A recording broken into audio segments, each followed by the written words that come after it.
30절부터 38절까지 사도행전 제20장 30절부터 38절까지 제가 한 절, 여러분이 한 절 그렇게 교독하겠습니다. 30절부터 38절까지입니다.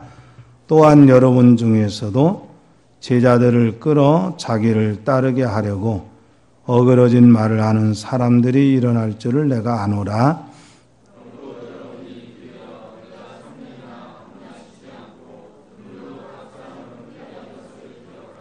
지금 내가 여러분을 주와 및 그 은혜의 말씀에 부탁하노니 그 말씀이 여러분을 능히 든든히 세우사 거룩하게 하심을 입은 모든 자 가운데 기업이 있게 하시리라.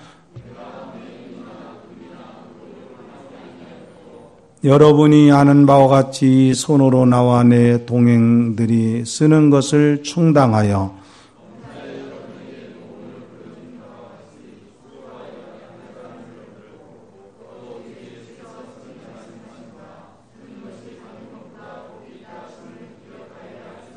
이 말을 한 후 무릎을 꿇고 그 모든 사람들과 함께 기도하니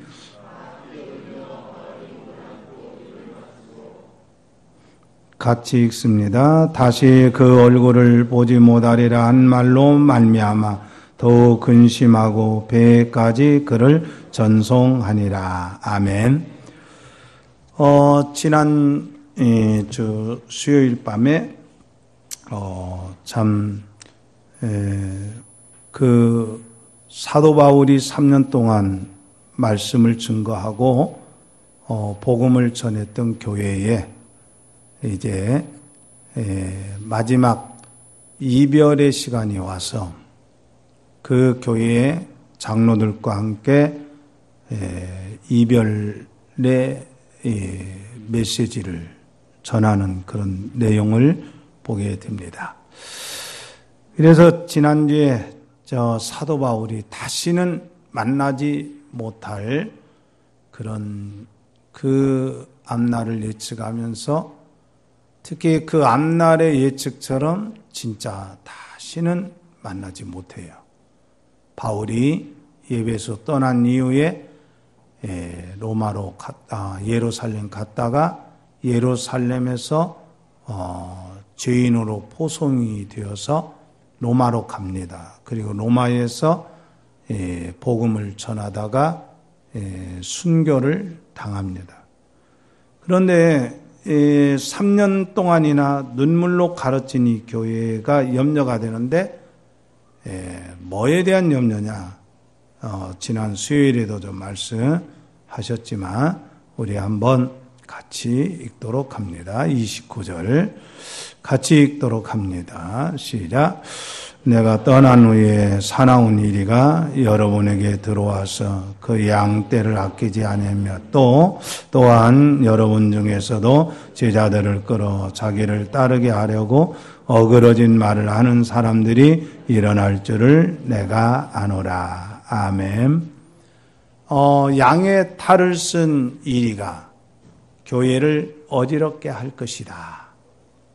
그리고 또 하나는 거짓 선지자들이 바로 뒤틀린 말을 통해서 결국 예수 그리스도를 따르지 않도록, 하나님을 따르지 않도록 하게 하고 결국 자기를 맹신하게 하는 그런 이단들이 교회를 침범하게 될 것이다. 이런 점에서 이제 바울이 그 미래를 예고합니다. 자, 그런데 이 바울이 오늘은 이제 에베소 교회를 떠나면서 그 교회 지도자인 장로들에게 생명과 같은 메시지를 줘요. 32절 말씀에 보면 이렇게 나옵니다. 우리 한번 32절을 읽도록 합니다. 지금 내가 여러분을 주와 및 그 은혜의 말씀에 부탁하노니 그 말씀이 여러분을 능히 든든히 세우사 거룩하게 하심을 입은 모든 자 가운데 기업이 있게 하시리라. 아멘. 그러니까 예배소 교회를 떠나면서 지도자들에게 예배소 교회를 당신들에게 부탁하니까 당신들이 잘 다스려 주십시오. 그렇게 말하지 않아요. 주님께 부탁합니다. 그렇게 말합니다. 바울은 교회의 주인이 예수 그리스도라는 것을 확신합니다. 교회의 주인은 목사도 아니고 장로도 아니고 교인도 아니에요. 교회의 주인은 철저하게 주님이십니다. 그래서 주님께서 마태복음 16장 18절에서 사도 베드로의 신앙 고백을 받고 난 다음에 주님의 교회를 세울 것이다. 내가 이 반석에서 내 교회를 세우리니. 그래서 주님이 분명히 이렇게 말씀하셨어요. 너의 교회가 아니라 내 교회다. 그래서 여러분들이 임직식과 관련해서 꼭 확신해야 될 것은 교회는 주님의 교회. 우리 함께하는 교회는 주님의 교회입니다. 믿습니까? 확신하십니까? 그런데 이 지상의 교회는 사탄이 틈을 타기 때문에 항상 교회를 무너뜨리는 장애 요소들을 사탄이 심어 놓습니다. 그런데 주님은 분명히 이렇게 말씀하셨어요. 음부의 교회, 음부의 권세가 교회를 해하지 못하게 할 것이다. 그러니까 교회가 실패되지 않고 개인이 실패되지 않는다는 것을 확신할 수 있는 것은 사람에게 맡기는 것이 아니라 주님께 맡긴다는 거예요. 그래서 주님께서 잠언 16장 3절에 너의 행사를 여호와께 맡기라. 그리하면 너의 경영하는 것이 이루어지리라. 이렇게 분명히 맡긴다는 것. 그러니까 하나님께 맡긴다는 것은 뭘 말하느냐? 바로 하나님의 뜻이 실패될 수 없다는 믿음을 갖는 거예요. 자, 그러다면 하나님께 맡긴다는 것이 도대체 무엇을 말하느냐? 민수기 13장을 보면 출애굽한 이스라엘이 바란 광양을 거치고 12명의 정탐꾼을 가나안 땅에 보냅니다. 모세가 그렇게 보내죠. 그리고 이제 12명의 정탐꾼이 가나안 땅을 40일 동안 정탐한 후에 보고합니다. 먼저 10명의 정탐꾼이 보고하기를 가나안 땅에 올라가면 안 됩니다. 거기에는 아주 장부 같은 깡패와 같은 장부들, 힘이 장사 같은 사람들이 있습니다. 우리는 거기에 비하면 메뚜기와 같은 존재들입니다. 그래서 소위 메뚜기 컴플렉스라는 것을 주장을 해요. 가면 다 죽습니다. 싸울 생각 아예 하지 말고 그냥 애굽으로 돌아갑시다. 12명 중에 몇 명이 그랬다고요? 10명이 그랬어요. 그러면 우리가 생각해 봅시다. 12명 중에 10명이 그 말을 했다면 다음 사람의 말은 들어보나 마나죠. 보통 안 듣잖아요. 우리 10명이니까 통과됐습니다. 짝짝짝 그렇게 하잖아요. 근데 2명 여호수아와 갈렙이 보고하기를 그것은 확실히 언약의 땅입니다. 그것은 분명히 젖과 꿀이 흐르는 땅입니다. 올라가서 싸우면 능히 이길 수 있을 것이라고 보고를 합니다. 10명은 죽음의 땅으로 보고 2명은 젖과 꿀이 흐르는 생명의 땅으로 봐요.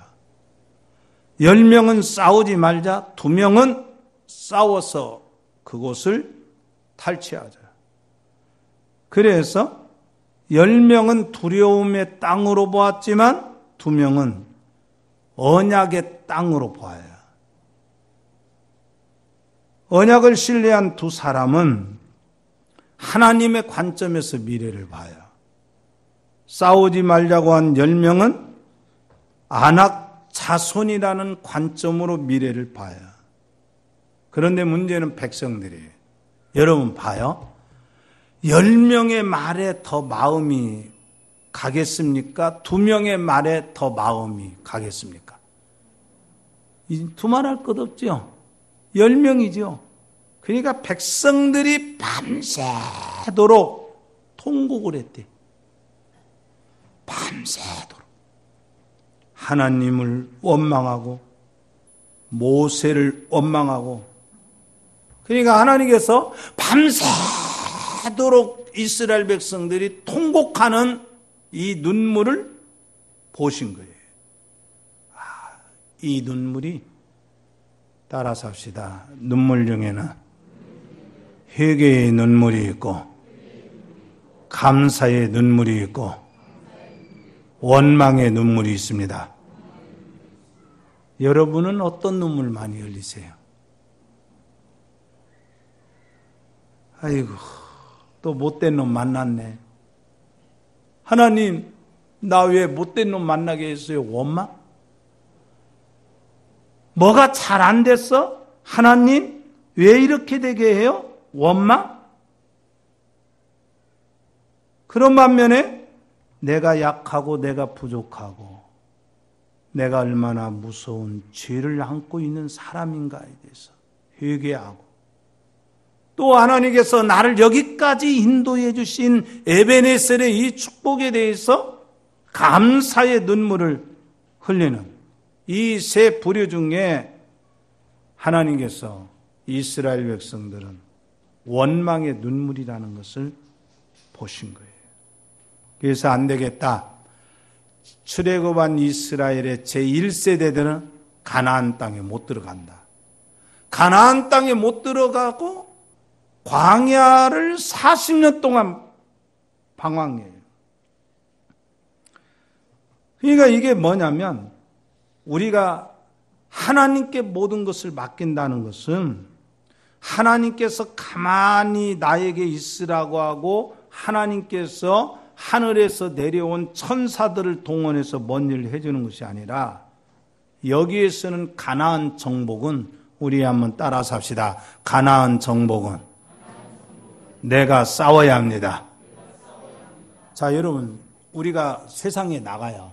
나가면 세상의 친구들이나 세상의 사람들이 나에게 죄를 짓자고 하면 천사가 대신해서 그 죄를 싸워줍니까? 내가 싸워야 됩니까? 내가 싸워야 돼요. 그러니까 하나님의 언약을 신뢰한다면 당당하게 싸워야 돼. 바울은 흉악한 이리가 교회를 어지럽힐 것을 예견하고서 교회가 당할 환난에 대해서 주님께 의탁을 한 거예요. 교회를 지켜주시기를 바라고 성도들이 그 환난을 잘 견디며 인내의 소망을 가질 수 있도록 주님께 의탁합니다. 자, 그러면 보세요. 주님께 의탁한다고 해서 흉악한 이리가 와요, 안 와요? 와요, 안 와요? 여전히 오는 거잖아요. 우리가 다 지금 신앙생활하는데 주님 의지하고 있죠. 그렇죠? 주님 의지하고 있는데 우리에게, 우리 주변에서 이단들이 다가와요, 안 다가와요? 다가오죠. 또 우리 주변에서 교회를 해악하고 교회를 모함하는 어떤 일들이 생겨요, 안 생겨요? 생기죠. 또 지도자들을 비평하고 지도자들을 이제 그 불신하게 하는 말들이 막 오고 갈 때, 그러면 천사가 막아주는 것이 아니라 내가 어떤 믿음을 갖느냐. 그래서 주님이 뒤에 버티고 계시니까 어떻게 해야 되느냐? 나는 흉악한 이리와 싸워야 돼. 그래서 주님께 의탁된 교회는 뭐냐? 우리 한번 따라 삽시다. 악의 영들과 신령한 싸움을 포기하지 아니한다. 여러분, 신령한 싸움이라는 게 아주 마귀같이 도깨비 뿔난 것처럼 해갖고 다가오는 게 아니라 우리의 생각을 서서히 주님과 멀어지게 하는 그런 사조들, 그리고 그런 언어들, 이런 것들이 우리를 넘어뜨려요. 그래서 주님께서 주신 약속이 이거란 말이에요. 분명히 내가 주님의 몸된 교회를 이루고 그 주님께 모든 걸 맡기고 있으며 음부의 권세가 이기지 못해요. 악의 영이 이기지 못해요. 주님이 말씀하시죠. 너희가 환난을 당하나 담대하라. 내가 세상을 이겼다. 주님이 분명히 말씀하셔요.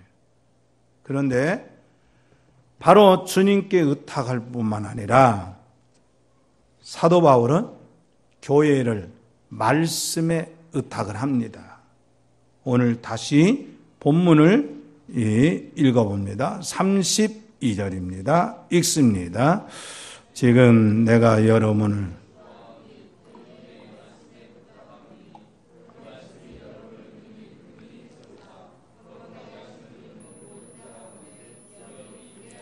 자, 그 은혜에 뭐에 부탁한다? 말씀에 부탁한다. 이렇게 말했어요. 여러분, 교회가 거짓된 이단으로부터 악한 영으로부터 어떻게 보호되는 줄 알아요? 주님의 말씀으로 보호를 받아요. 그렇기 때문에 하나님의 말씀, 복음이라는 것은 분명해야 돼요. 교회의 순수성을 지키는 문제는 그 교회를 이루는 지체들의 도덕성이 먼저가 아니에요. 먼저는 근본이 하나님의 말씀입니다. 그래서 시대를 초월해서 교회는 복음이 순전하게 선포돼야 돼. 말씀의 교회를 이탁하는 이유가 있어요. 바로 그 말씀이 여러분을 든든히 세우기 때문에 그렇다. 그랬어요. 그래서 이렇게 바울은 이야기합니다. 우리 한번 따라 삽시다. 복음이 나를 든든하게 세웁니다. 따라서 합시다. 하나님의 말씀이 교회를 든든하게 세웁니다. 흉악한 이리도 거짓 선지자들도 다 말씀을 인용해요. 이단들도 성경을 무척 강조를 해요. 이단들이 성경 공부 무척 많이 시킵니다. 그러니까 당시 흉악한 이리들은 양의 모습으로 가장을 하고서 초대교회에 침투를 해요. 여기에 대해서 사도 바울은 고린도 후서 11장 13절로 14절에서 그런 사람들은 거짓 사도요 속이는 일꾼이니 자기를 그리스도의 사도로 가장하는 자들이라. 사탄도 자기를 광명의 천사로 가장한다 그랬어요. 그렇기 때문에 이 사탄이 사용하는 도구가 뭐냐? 사탄이 우리를 미혹하고 세상으로 빠지게 하는 도구가 놀라웠게도 다른 게 아니라 하나님 말씀이에요. 그런데 똑같은 말씀이지만 따라서 합시다. 똑같은 말씀이지만 거짓으로 해석합니다. 이게 사탄의 해석이에요. 똑같은 말씀인데도 그 말씀을 배우면 이단 교주를 섬겨요. 문선명이를 섬기고 박태선을 섬기고 이만희를 섬기고 이런단 말이에요. 그렇기 때문에 교회가 순수하다는 것은 바른 복음을 매일같이 듣고 배워야 돼요. 십자가의 도회에 다른 것을 구원의 방법이라고 말하는 것을 거절해야 돼요. 이 시대의 교회는 그리스도의 초보에 머물러 있는 경향이 많아요. 빌립보서 2장 12절을 보면 사도 바울이 빌립보 교회에 권면하는 내용의 말씀이 사랑하는 자들아 너희가 나 있을 때뿐 아니라 더욱 지금 나 없을 때에도 항상 복종하여 두렵고 떨림으로 너희 구원을 이루라. 이렇게 말했어요. 그러니까 지금 우리가 나태하게 세상과 적당히 짝하며 세상으로 가버리면 나의 영혼이 세상의 지배에 끌려가게 되고 사탄에 끌려가게 돼요. 그러니까 복종하고 두렵고 떨림으로 너의 구원을 이루라. 이렇게 말해요. 그 다음에 뭐라고 말하느냐? 사도 바울이 에베소 4장 13절에서 우리가 다 하나님의 아들을 믿는 믿고 아는 일에 하나가 되어 온전한 사람을 이루어 그리스도의 장성한 분량이 충만한 데까지 이르러라. 성숙되어라. 성장하라. 이렇게 말했어요. 그래서 이 히브리서 6장에 보면 그리스도의 도의 초보를 버려라. 그렇게 말했어요. 우리 한번 따라서 합시다. 믿음의 초보를 버려라. 우리가 아이들 태어나면 공주가 태어났다. 왕자가 태어났다. 우리 집에 경사 났다라고 막 기뻐하고 또 백일잔치하고 돌잔치하고 그런데 돌 지나고 난 아기가 점점 장성하지 않고 그 자리에 그대로 머물러 있어 봐요. 사람 노릇 못하지요. 사람 노릇 못하면 부모는 평생 눈 감을 때까지 근심합니다. 하나님께서 우리를 구원해 주신 그 목적은 겨우 불 가운데 부끄러운 구원받으라고 구원하신 게 아니라 구원받고 나면 값어치 있게 쓰임받기를 원하셔요. 그래서 이 값어치 있게 쓰임받는 것은 제일 중요한 게 뭐냐? 내가 영적으로 복음의 높은 수준을 알아야 돼. 겨우 예수 믿고 나의 구원, 그게 아니라 구원 다음에는 따라서 합시다. 구원 다음에는 세상을 변화시키는 사명이다. 여러분, 사명이 없는 사람은 그건 죽은 사람이에요. 내가 예수 믿었는데 사명이 없어. 내가 진짜 복음을 드러내는 교회를 이루는 걸 내 모든 것을 다 들여서 이 교회를 신실하게 받들어 가봐야겠다는 이 사명이 없다면 무슨 의미가 있겠어요?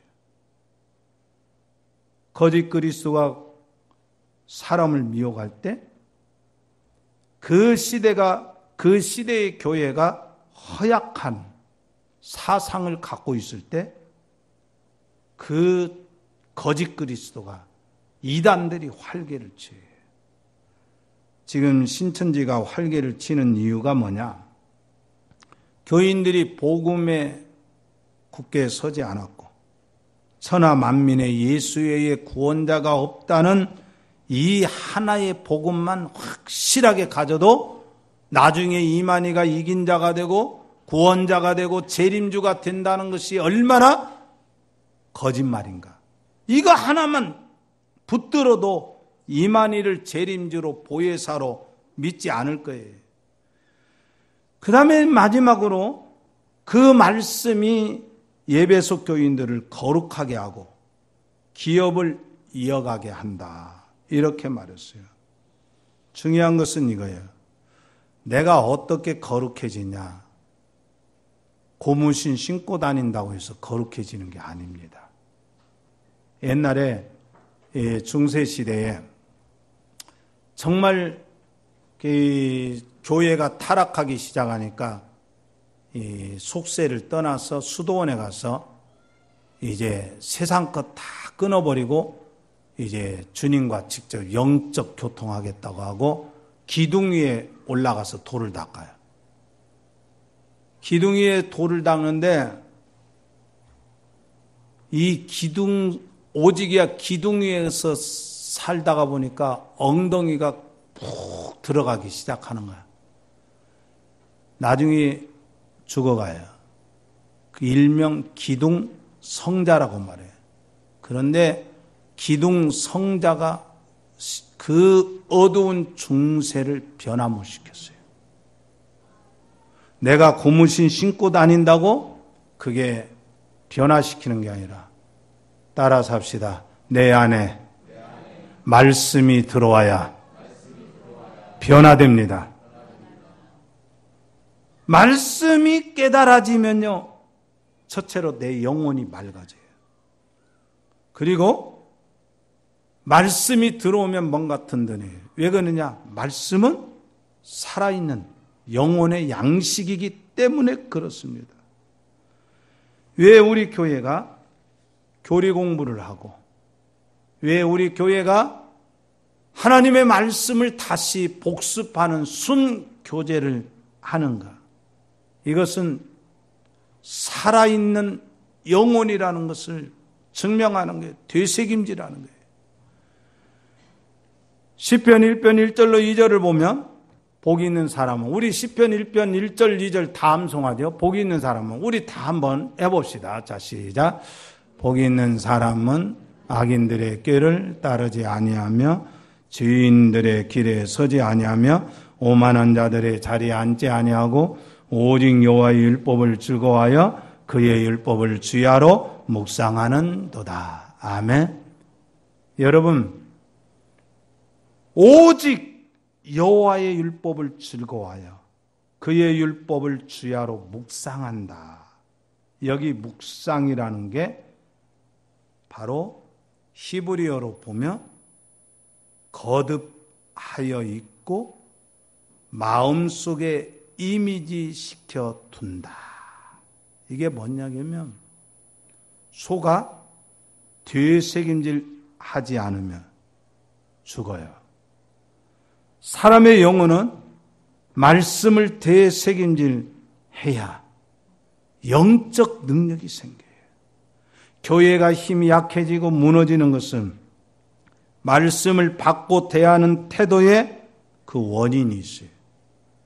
그러니까 하나님의 말씀을 진정으로 사모하고 그 말씀을 진정으로 순종하고, 그러면 나도 영적 능력이 생기고 교회도 영적 능력이 생겨요. 에베소 교회는 바울이 있는 동안에는 거짓 교사들이 접근하지 못할 거예요. 그러나 바울이 떠난 이후에 거짓 교사가 침투할 거예요. 그래서 바울은 주님께 교회를 부탁하고 하나님의 말씀을 부탁해요. 말씀께 부탁해요. 그래서 아무리 이 세상의 사람들은 훌륭해도 다 떠나요. 바울은 그거 알아요. 그러나 부활하신 주님만 영원하시고 하나님의 말씀만이 세세토록 있다는 것이 성경의 메시지예요. 마틴 루터가 종교개혁의 문을 열었고 칼빈이 종교개혁의 교리를 완성시켰다, 체계화시켰다 그래요. 그들이 중세의 암벽과 같은 그 어두운 세력들과 당당하게 맞설 수 있던 것은 그들이 복음에 굳게 서 있기 때문에, 마틴 루터를 움직이게 했던 것이 결국 어떤 사람의 도덕성이 아니라 하나님 말씀이었어요. 복음에는 하나님의 의가 나타나서 믿음으로 믿음에 이르게 되나니 기록된 바 오직 의인은 믿음으로 살리라. 복음이 이제 마틴 루터를 확 변화시킨 거예요. 아, 내가 이 성당에 그 계단을 무릎으로 꿇고 올라가고 그것이 죄를 사해주고 그 공로가 나를 의롭게 만드는 것이 아니라 복음 십자가를 통해서, 예수님의 십자가를 통해서만이 나의 죄가 다 씻어질 수 있다는 것을 마틴 루터가 깨달은 거예요. 이거 내가 속았구나. 로마 교회에 속았구나 해가지고 로마 교회를 한 거예요. 그런데 루터가 변화되니까 얼마나 놀라운 역사가 일어납니까? 시대가 변해버려요. 여러분 한 사람이 든든하게 쓰고 한 사람이 딱 변화되면 우리 시대가 변합니다. 믿습니까? 여러분, 우리 교회가 진짜 변화된 교회로서 딱 서버리면요, 전주 시내를 변화시킬 수 있다는 이런 사명감을 가져야 됩니다. 그렇게 가집시다. 칼빈의 사역을 보면 이단을 허용하지 않아요. 그래서 칼빈이 이단자들에 대해서 처형을 시킵니다. 당시 이단은 삼위일체를 부인하는 이단이었어요. 예수님을 하나님이 아니라고 아리우스의 그 양자설을 받아들여서 예수님은 사람인데 하나님은 아니다. 이런 이단들이 많이 나왔어요. 그래서 이제 그 이단들을 아주 하나하나 걸러내고 처리합니다. 여러분, 기라성 같은 영적 지도자들이 나타난다는 것은 그 시대의 복입니다. 큰 복이에요. 지금 한국교회에 새로운 시대를 준비하는 교회들은 의외로 작은 교회들입니다. 큰 교회들은 이미 시대를 보는 눈이 멀어져 있어요. 큰 교회들은 어떻게 하면 이 종교단체의 그 허세를 지킬 것인가, 거기에 아주 그냥 눈이 멀어져 있어요. 그런데요, 전주 시내에 몇몇 교회가 아주 전주 시내를 새롭게 변화시킬 수 있다고 저는 믿어져요. 아주 건강한 교회들이 몇 개 있어요. 그 중에 우리 교회가 참 그 대열에 그나마 발을 들여놨다는 게 저는 감사합니다. 그래서 우리 전주 함께하는 교회가 정말 하나님의 말씀을 통해서 주님의 핏값으로 세운 교회에 이 시대를 보고 신앙생활을 하자. 나만 보지 말고 새로운 시대를 만들어가는 사명을 갖고 교회를 이루고 임직을 받고 임직자들이 돼야 되고 우리 교인들이 그런 시대를 보고 살아야 됩니다. 우리 따라 삽시다. 개인으로 살지 말고 시대를 보며 살아갑시다. 여러분 모두가 다 그런 영적 지도자가 되기를 주의 이름으로 축원합니다. 기도 올리겠습니다. 하나님, 거짓 교사들이 난무한 시대에, 이단들이 난무한 시대에 우리가 지금 살고 있습니다. 주님께서 이미 마태복음 24장에서 마지막 때에 사람